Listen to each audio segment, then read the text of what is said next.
Hello everyone, welcome back in another video. I am Vaibhav. Today date is 6th of September 2022 and in our today's video we are going to see garbage collector in Java. So this is the very important topic because overall memory management or efficiency of our Java is depends on a garbage collector. Why it's important? Let's see. Okay, basically garbage collector means garbage collector we can easily called as garbage collector can remove the unreferenced objects. In another word, we can also call as Java is a garbage collector. It is a process which works at a runtime and remove all the unnecessary or unusable data from our code or unused line of code from our code. Okay, so that is the garbage collector. So basically, let's we see what are the different parameters or what are the different points by which we are using a garbage collector and how do we use a garbage collector. So garbage collector are having some major advantages. One of those advantages that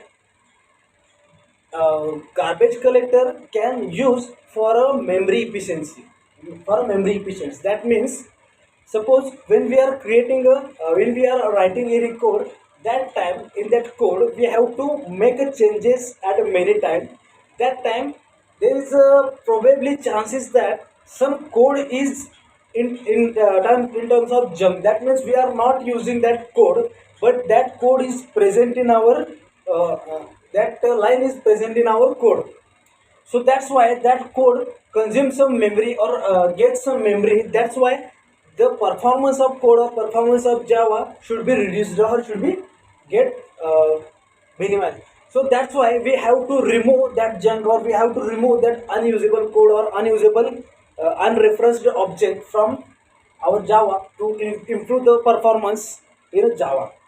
So that is the one most important advantage of garbage collector. Garbage collector is helps to the memory management and to helps to the improving the performance of our Java. Another main advantage is that Java garbage collector works in a automated manner. That means we do not have to giving the command for the removing the garbage. It's having predefined coded in Java. That means when we are creating a code, that time it comes automatically when we calling that thread in main method. That time its garbage collector can come automatically and get or collect all garbage from our code and make that code easily and clean from the garbage. That means we no need to give any additional input for garbage collector. It is automated. It gets called automatically when thread is generated. That time it works. It's done its works. So we are have to know one more point is that garbage collector can remove that garbage or that object which are created by using a new keyword. That means we know that there are different types to create the object. In that case, there is a one of the type of creating object that is by using new keyword. We are seen our previous videos. We are creating the object by new keyword like that. Suppose I have to create the one of the object. That time I can write the class name, then that object reference, then that equal to sign, and then I am using a new keyword.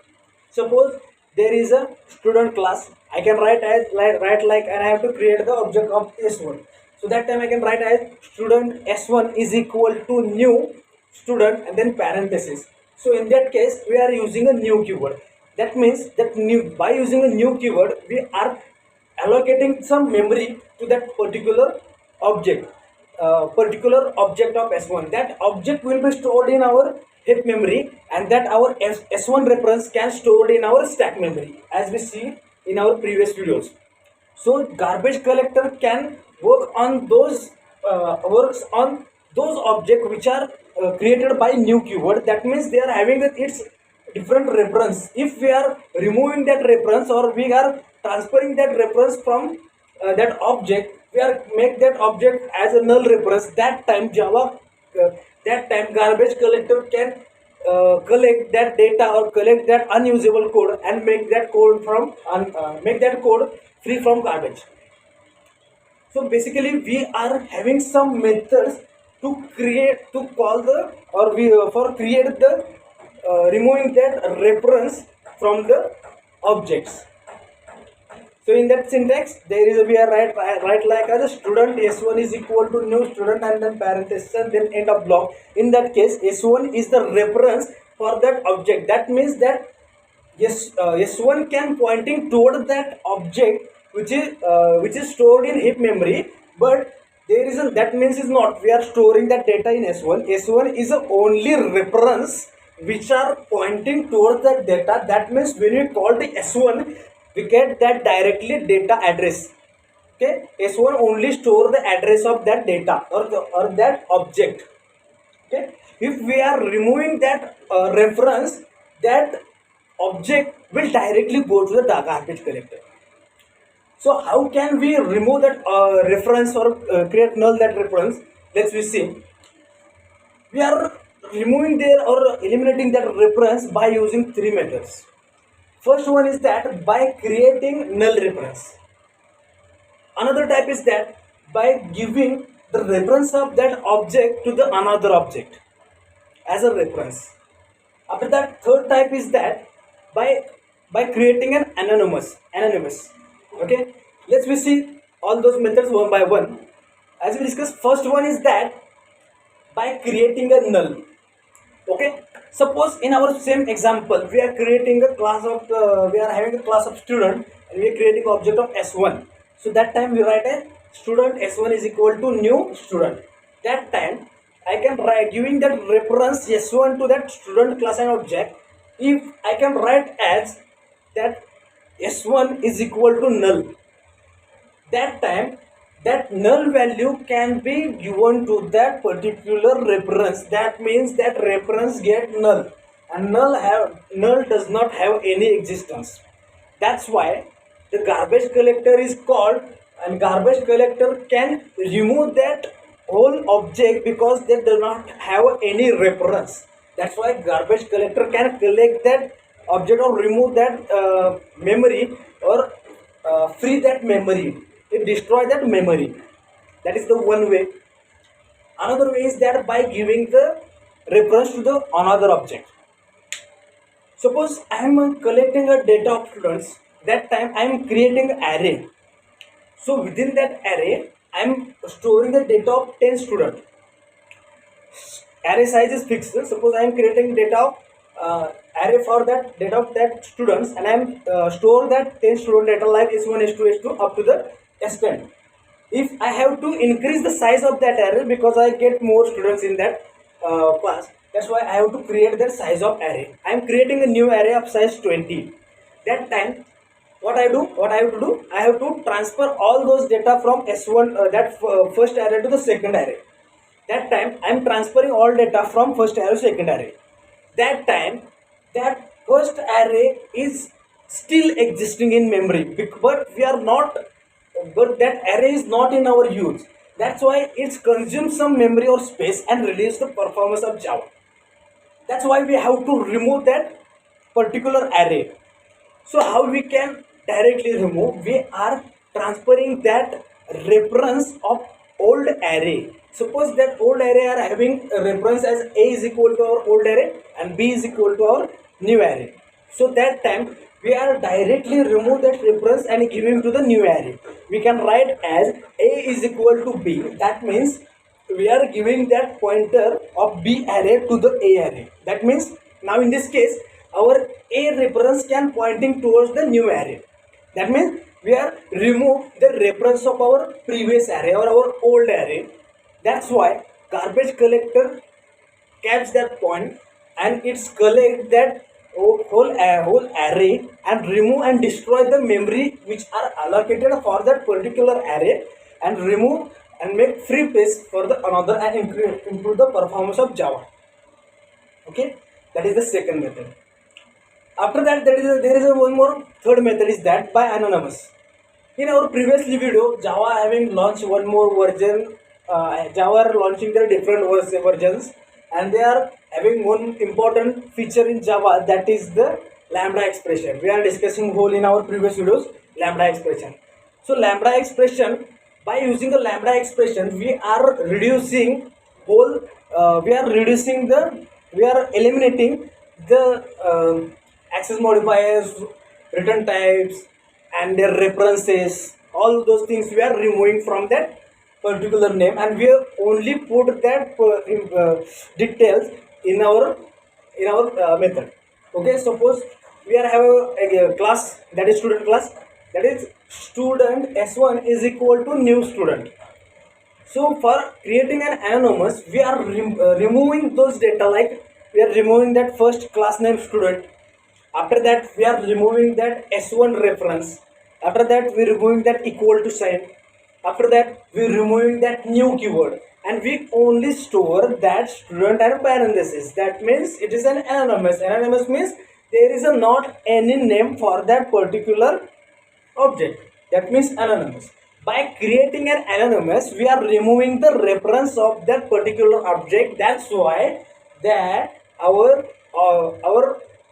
unreferenced object goes for the garbage collector, and removing, destroying the memory which is allocated for that particular object. So our garbage collector is a part of our JVM, that means Java Runtime Environment. There is Java Virtual Machine. Where see, the Java Virtual Machine is a tool which is given by the JDK, which is in JDK. It is a sub part of our JVM. So our garbage collector also having some methods. There are methods like having the methods are like finalize method and GC method. That means garbage collector method. So finalize method, that means the finalize method can invoke at each time before the garbage collection. That means it's performed that whenever our code is ready, that time that invoke that finalize method and check for the unreferenced objects in our code. If it found any unreferenced object in our code, it directly remove or it directly destroy the memory which is allocated by that particular object. It perform before our code go for the compilation, or before our code is going for a runtime environment. This operation or this method can invoke before the garbage collection. That is that our finalize method is the method of our class object method, because of our object class, because that object class is the parent class for all those objects. After that, one more method is that GC method, garbage collector method. So garbage collector method can invoke whenever our code is going to the runtime. That means we are giving command for the sysout. Suppose we are writing the code for that particular object and we are giving the sysout. That time at the runtime, our GC method is called, and at a runtime it find out if any particular object is present without the reference. That time our garbage collector can remove or destroy the memory allocation, or remove the memory which is allocated for that particular object, and make our Java free from garbage. So that is the overall function and working of a garbage collector. Garbage collector is a very important point in Java which helps to improve the performance of Java, and it helps to reduce the unnecessary use of memory. That means unusable memory, unusable code. Or by using our garbage collector, we are able to achieve the minimum LOC of code. That means line of code, reducing the line of code, because removing the unnecessary lines or removing the unnecessary code from our Java. So that is overall about Java. That is overall about garbage collector. Thank you.